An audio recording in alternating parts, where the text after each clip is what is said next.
We're bringing in consultants with a more modern perspective, said Gavin while sliding a thick envelope across the steel conference table. Your systems, while solid, are no longer aligned with our direction. My name is Liam Archer. I'm 51, and until that moment, I'd been the lead systems architect at NovaCore Logistics, a supply chain tech firm headquartered in Denver. I stared at the envelope without reaching for it. Inside were my termination papers. 18 years of service, signed away in a single morning meeting. I didn't protest. No argument. No demand for reconsideration. I just nodded once and said, "Understood." I gathered my belongings from a quiet corner office I'd built like a second home. Framed photos of my kids, a ceramic mug that read, "Code, coffee, repeat," and a little flash drive I always kept in the drawer, not company property. HR stood nearby, watchful but silent. They gave me 30 minutes. I only needed 10. On my way out, I passed Claire from finance. We'd started here the same week, back when NovaCore operated out of a shared office above a coffee shop. Her expression crumpled when she saw the box in my arms. "Liam, are you leaving?" "Apparently, it's time for fresh perspectives," I said, keeping my tone steady. The security guard, Brandon, walked me out. Good kid. We'd bonded over old jazz records in the break room. "This isn't right, Mr. Archer," he murmured, eyes downcast. "Not your fault, son," I replied. The Denver sky was gray with a soft drizzle as I drove home in silence. No radio, no calls, just the sound of wipers against glass. And if this story already has you thinking about how decades of loyalty can be erased in a moment, consider subscribing, liking, or sharing. It helps more people find these stories. When I walked into the kitchen, the house was empty. I set the box on the counter, poured myself a cup of coffee, and opened my personal laptop. A folder I hadn't touched in years waited for me. Proof that what they had just fired was the one thing they couldn't own. I sat alone at the kitchen counter, steam curling from my mug, the silence of the house wrapping around me like a second skin. My fingers hovered over the laptop's trackpad before finally opening the folder labeled Core Archive. Inside were documents I'd prepared years ago, not out of paranoia, but principle. Screenshots, source code, timestamps. Most important of all, the copyright registration certificate, filed 6 months before I'd ever signed a contract with NovaCore. The algorithm at the heart of their entire logistics platform. It was mine. Built on my own time, on my personal equipment, back when the company was still a dream scribbled on bar napkins and whiteboards. I'd offered it to them under a perpetual license, one Gavin and his new leadership clearly hadn't bothered to understand. I sipped my coffee slowly, letting the heat ground me. They thought I'd just vanish, that I'd go quietly and take with me nothing but a severance check and some vague resentment.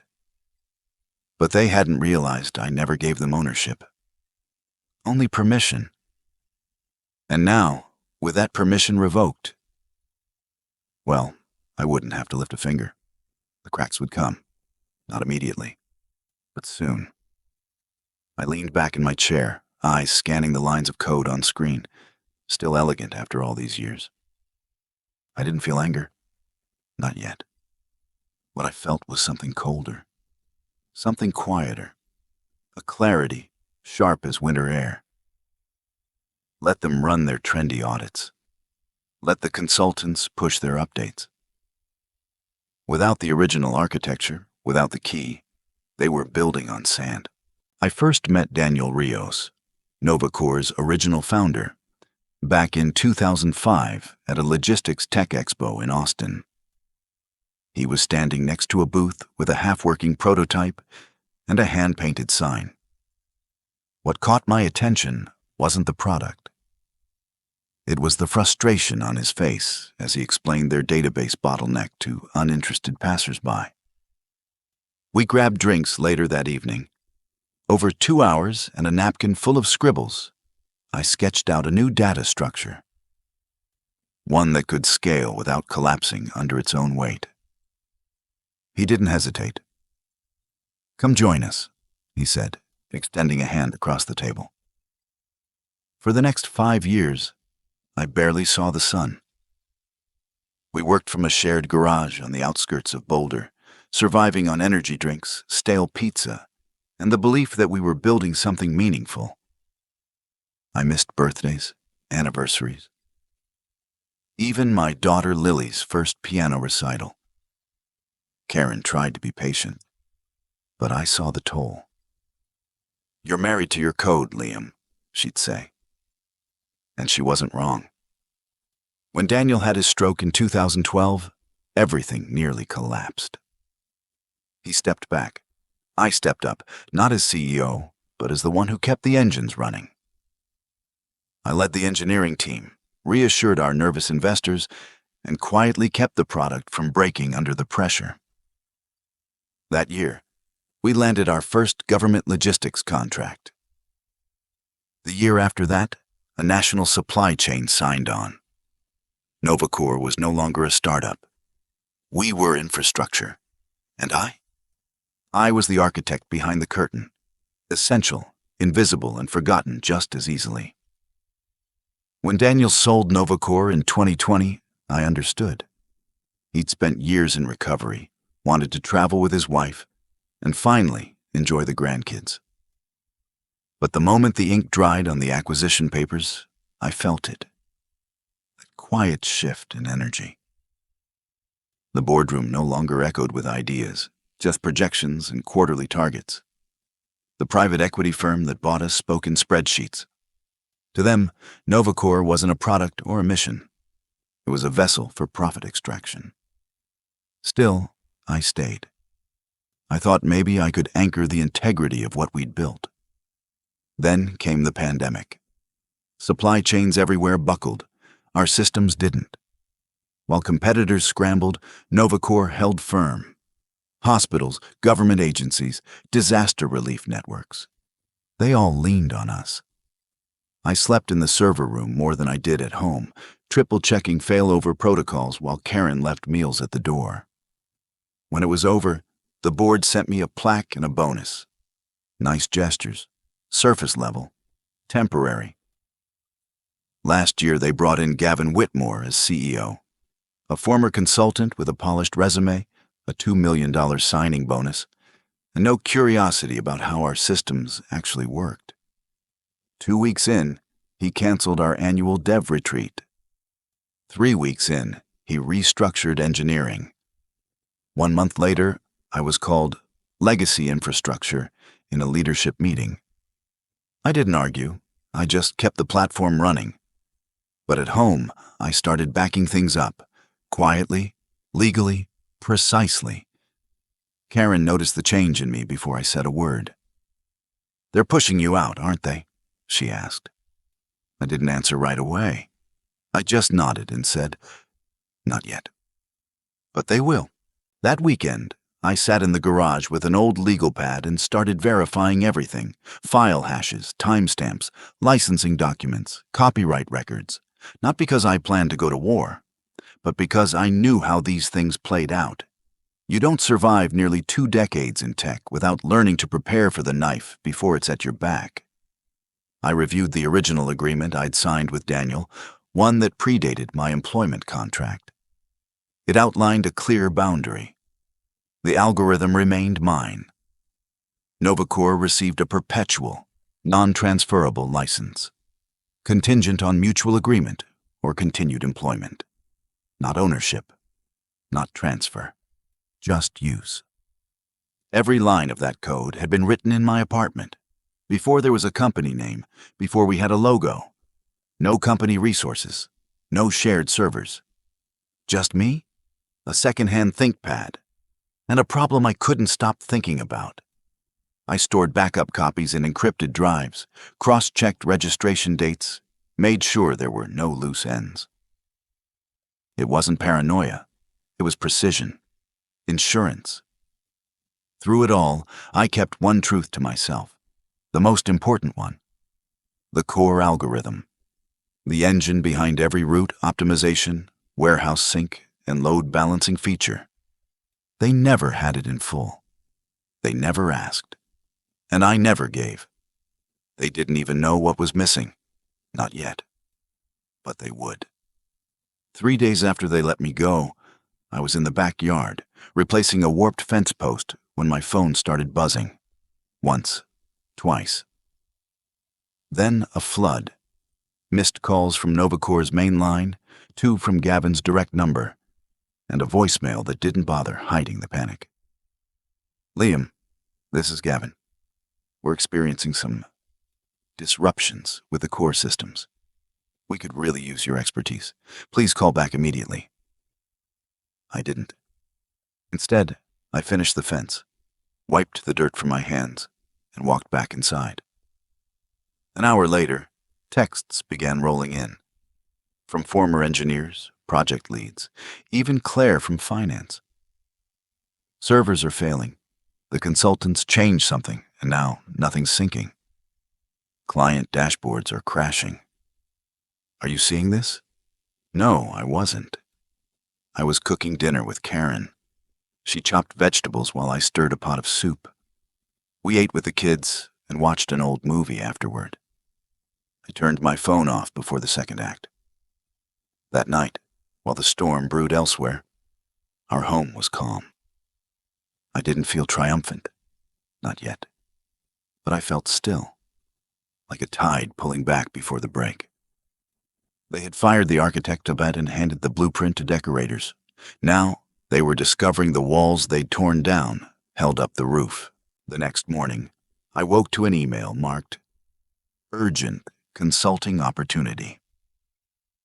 Gavin was offering me $300 an hour to assist with transition-related issues. There was no mention of my termination. No acknowledgement of what had happened just 4 days prior. I read the message twice, then closed my laptop. By noon, Novacore's legal team had reached out. Their tone was colder, accusatory. They referenced proprietary systems developed during your employment and requested immediate access to my personal devices for review. It was a bluff, and not a particularly clever one. I forwarded the message to my attorney without comment. An hour later, he called me, laughing. "They clearly haven't reviewed your original agreement," he said. "The algorithm is copyrighted to you, Liam. The company holds a limited license with strict modification clauses. You're completely clean." I leaned back in my chair, the weight of it all starting to land. 18 years, missed birthdays, sleepless nights, holding the system together through blackouts, breaches, and pandemics. All of it. Discarded in 30 minutes by a man in a tailored suit who'd never once read a line of my code. And now they were scrambling, trying to rebuild a house without the foundation, accusing me of theft when, in truth, I'd only taken what was mine all along. I opened the bottom drawer of my home office desk and pulled out a business card that I hadn't looked at in nearly a year. Elaine Winters, CTO of Sierra Tech Systems. We'd met at a logistics conference last spring. She'd come up to me after my talk on adaptive algorithms and said, "If you ever decide to build something new, give me a call. We'd make space for you." Back then, I was still loyal, still naive enough to believe that loyalty would be returned. I didn't call her right away. Instead, I drove out to Cherry Creek Reservoir, parked near the water, and just sat. Watched the sailboats glide in the distance, the clouds drag shadows across the surface. For the first time in years, my mind wasn't running server simulations or debugging memory leaks. It was quiet. Then my phone rang again. Gavin. Liam, please, can we talk? The situation is critical. Our clients are threatening to leave. The consultants can't stabilize the system without your architecture. We need you back. I stayed silent. As a senior consultant, he continued, with appropriate compensation, of course. And about those outdated legacy systems, I cut him off. I'll think about it. But I already knew the answer. I wasn't going back. Not as a consultant, not as a bandage for a wound they carved themselves. Not on their terms. 2 days later, I met Elaine for lunch at a quiet cafe in Golden, away from the tech district and corporate noise. She was already at the table when I arrived, a folder resting beside her untouched plate. I heard Novacore's systems have been unstable for almost a week, she said after we ordered. I nodded but didn't elaborate. She didn't need me to. Their healthcare clients are especially concerned, she added. From what I hear, they're preparing to pull out. I took a sip of water. She was right, and she knew I knew it. Then, without preamble, she slid the folder toward me. Inside, an offer. Chief Innovation Officer at Sierra Tech. Double my last salary, equity, full authority to build a team from scratch. We want to create the next generation of what you built, she said, her voice calm but direct. Only this time, with you properly valued. I stared at the offer, then looked out the window. It wasn't about money. It was about vision, control, respect. I'll need to discuss it with Karen, I said finally. Elaine smiled. Of course, but know this. We don't just want your code. We want you. And for the first time since leaving Novacore, I felt the faintest pull of something I hadn't expected. Possibility. When I pulled into the driveway that evening, a black sedan was already waiting.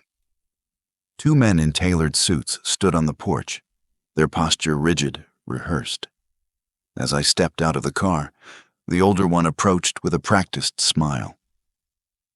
Mr. Archer, we're with Novacore's legal counsel. We've been trying to reach you regarding a matter of intellectual property developed during your employment. I didn't blink. I'm no longer with the company. Yes, but this concerns any proprietary assets created during your tenure. We'll need access to all personal devices used during that time. Standard protocol, I reached into my jacket and handed him my attorney's card. You'll need to direct any further communication through him. I have nothing more to discuss. They hesitated. I didn't. That night, Gavin called again. His voice was tight, brittle. Your lawyer's being difficult.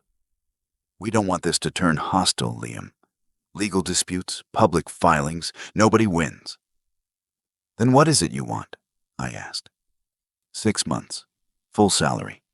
Help the consultants transition, and we'll move forward clean. The company retains all rights to the technology. You walk away clear. I took a long breath. The core algorithm was never Novacore's property. I licensed it before I was even hired. There was a pause, then a strained chuckle. That's not how our records read. Then check the 2005 licensing agreement, I said. Daniel kept a copy. So did I. So does the Copyright Office. Silence again. But this one was different. It wasn't disbelief, it was dread. The following afternoon, Novacore locked down access for my former team, cutting them off from the core systems entirely. I knew what that meant.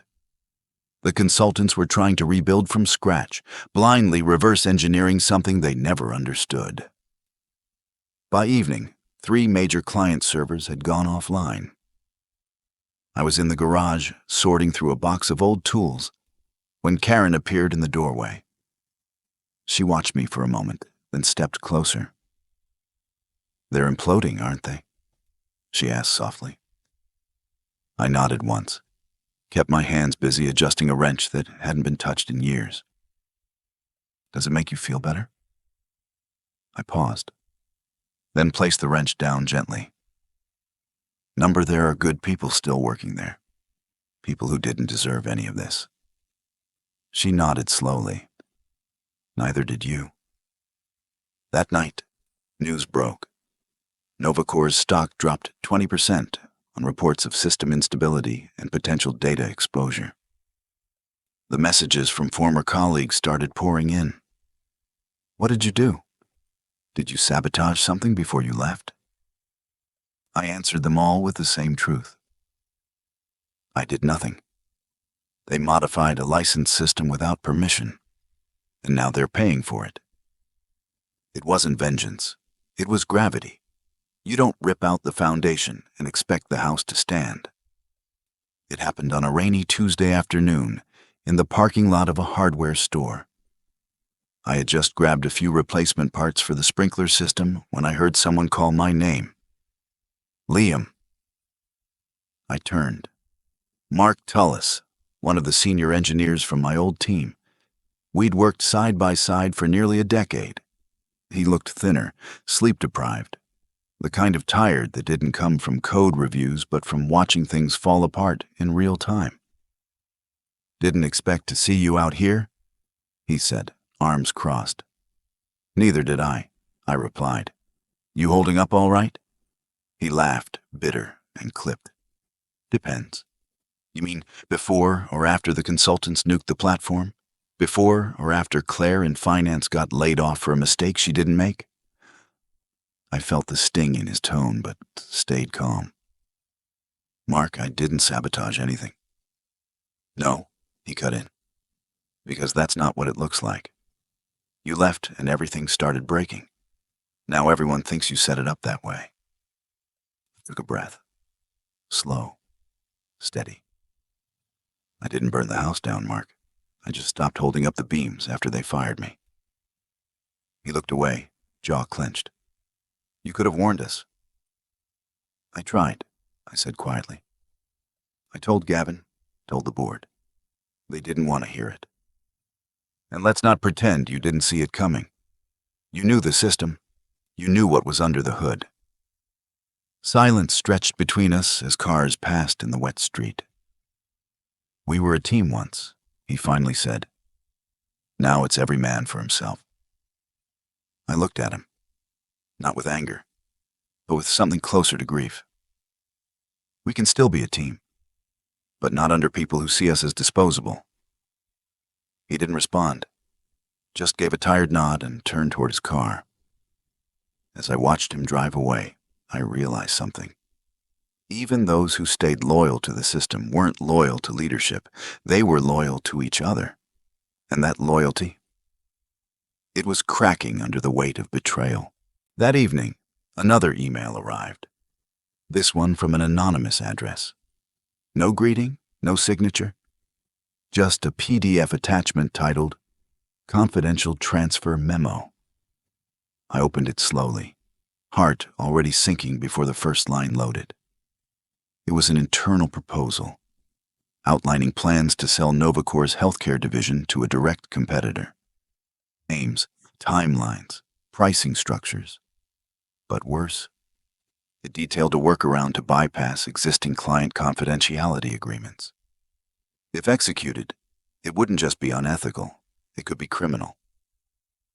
I stared at the screen and quietly forwarded the file to my attorney. By morning, 3 of Novacore's largest clients, including a regional hospital network, announced immediate suspension of their contracts, publicly citing system instability and trust concerns. Combined, they accounted for nearly 40% of Novacore's annual revenue. By the weekend, the board convened an emergency session. Gavin was placed on administrative leave, and just like that, the same man who'd once called me legacy infrastructure was quietly removed, branded not as a visionary, but as a liability. I didn't celebrate. I didn't look away either.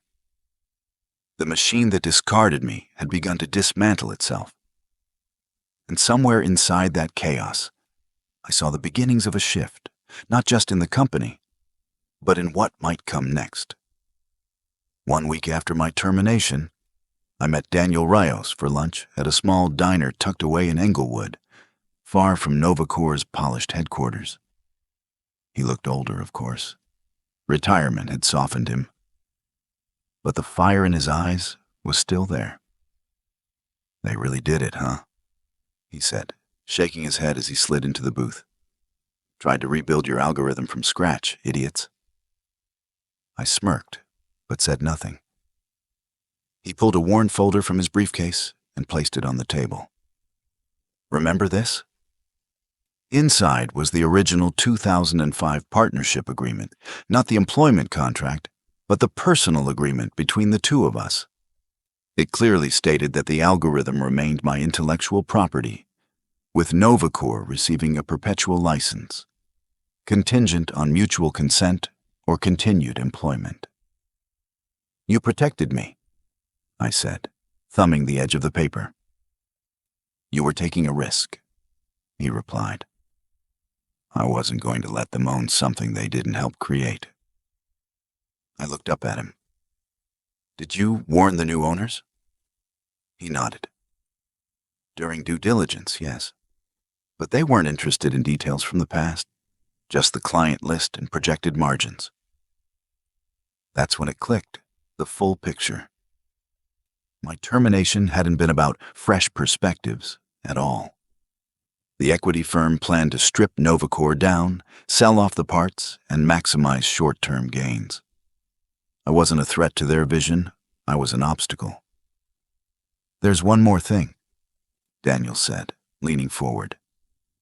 "Before I sold, I inserted a clause. If the core technology fails for more than 10 consecutive days, I have the right to buy the company back at a fixed price." I blinked. "They agreed to that?" He smiled. "Didn't read the fine print."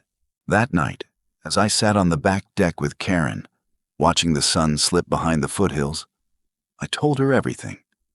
About Daniel's clause, about the buyback option, about the window that was quietly closing in on Novacor's leadership. "He wants to buy it back," I said. She turned to me. "With you?" I hesitated. He said we, not just him. She studied me for a moment, her expression unreadable. "Is that what you want?" I didn't answer right away. I thought about the late nights, the code reviews done in silence, the weekends missed, the people who had built something from nothing, and the ones who still believed in it. "I'm not sure," I said truthfully. "But tomorrow is day 10. And if the systems remained down just a few hours longer, Daniel's clause would activate. The company could be ours again, not through revenge, but reclamation." That night, I barely slept. My mind raced through the logistics, the implications, the risk. But somewhere beneath the noise, I felt something else stirring. Not bitterness, not triumph, a sense of return, not to the same company, but to the version we once dreamed it could become. Day 10 arrived with Novacor's systems still down. Industry blogs speculated on a possible bankruptcy. Former colleagues sent updates, empty desks, panic meetings, last-minute contractor hires. The silence from the executive wing was deafening. That afternoon, I met Daniel and my attorney in a quiet office space downtown. Elaine joined via video call, her expression sharp, focused.